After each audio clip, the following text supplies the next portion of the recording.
మంచు ఫ్యామిలీలో మరో వివాదం మొదలైంది. ఇప్పటికే మంచు విష్ణు, మనోజ్ మధ్య గొడవలు రచ్చకెక్కాయి. అన్నదమ్ములు ఇద్దరు ఎవరికి దారి వారిదే అన్నట్టుగా ఉంటున్నారు. ఇప్పుడు మోహన్ బాబు యూనివర్సిటీలో వివాదంతో మరోసారి ఈ మనస్పర్ధలు బయటపడ్డాయి. ఈ యూనివర్సిటీలో చదువుతున్న విద్యార్థులు తీవ్ర ఆరోపణలు చేశారు. ఫీజుల కోసం బాగా ఇబ్బందులకు గురి చేస్తున్నారని ఆరోపించారు. విద్యార్థుల తల్లిదండ్రులు యూనివర్సిటీ యాజమాన్యంపై విమర్శలు గుప్పిస్తున్నారు. ఈ వివాదం కాస్త ఏఐసిటిఈ వరకు వెళ్ళింది. ఈ మొత్తం వ్యవహారంలో ట్విస్ట్ ఏంటంటే, ఈ ఆరోపణలు చేసిన వారికి మద్దతుగా మంచు మనోజ్ పోస్ట్ పెట్టాడు.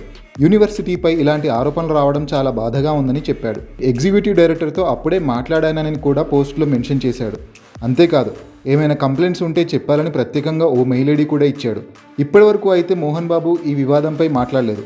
యూనివర్సిటీ బాధితులంతా మంచు విష్ణు చేతుల్లో ఉన్నట్టుగా తెలుస్తోంది. ఇలాంటి సమయంలో మంచు మనోజ్ ఈ పోస్టు చేయడం వల్ల అన్నదమ్ముల మధ్య గొడవ ఇంకా కొనసాగుతోందన్న సంకేతాలు ఇచ్చింది. అప్పట్లో వీళ్ళిద్దరూ గొడవ పడిన వీడియో ఒకటి వైరల్ అయింది.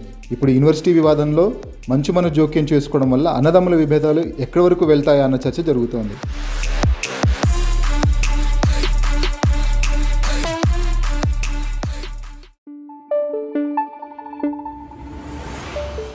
Thank you.